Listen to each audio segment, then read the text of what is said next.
எப்போ பாரு சாண்ட்விச்சே செஞ்சு சாப்பிட்டு போர் அடிச்சிருச்சா? ஈவினிங் சாப்பிட்றதுக்கு பிரெட் வச்சு ஒரு ரிச்சான ஸ்நாக் பார்ப்போமா?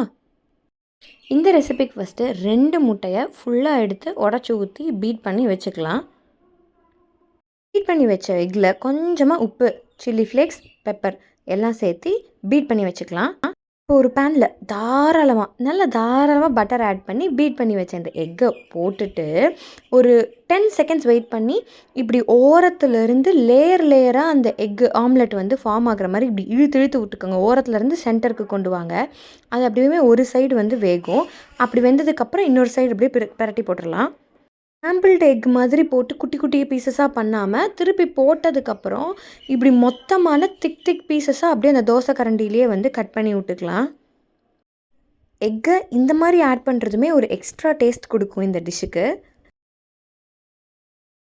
இப்போ அதே பேனில் இன்னும் தாராளமாக பட்டர் எடுத்து ஆட் பண்ணிவிட்டு அந்த பட்டரில் ஒரு 5-6 பல் பூண்டு தாராளமாக கட் பண்ணி ஆட் பண்ணி அது கோல்டன் ப்ரௌன் ஆனதுக்கப்புறம் ஒரு குட்டி பச்சை மிளகாயை பொடியாக நறுக்கி ஆட் பண்ணிக்கலாம்.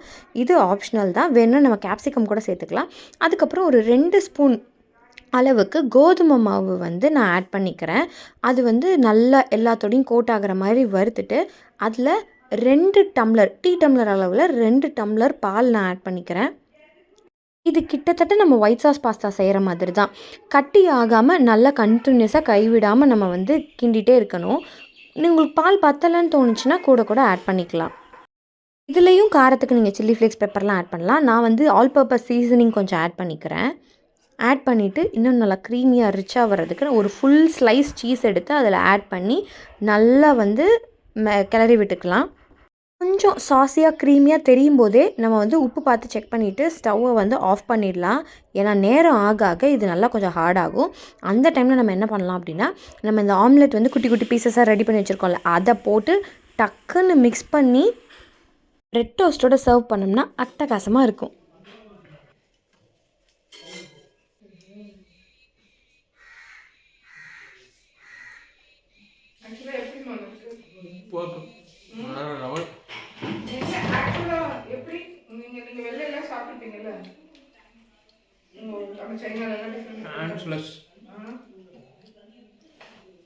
அது முட்டைன்னு தெரியுதா? முட்டை ஊறி இருக்கா? செம்மையா ஊறி இருக்கு. அப்படியே டேஸ்ட் மாறி இருக்கா? நார்மல் சாண்ட்விச் எல்லாம் விட இப்படி செஞ்சு சாப்பிடுறேன். இந்த டிஷ்ஷில் கேலரிஸ் ரொம்ப அதிகம். ஸோ எப்போயாவது சாப்பிட்றதுல தப்பு இல்லை. இந்த டிஷ் நீங்கள் கண்டிப்பாக வீட்டில் ட்ரை பண்ணிவிட்டு மறக்காமல் கமெண்ட்டில் சொல்லுங்கள்.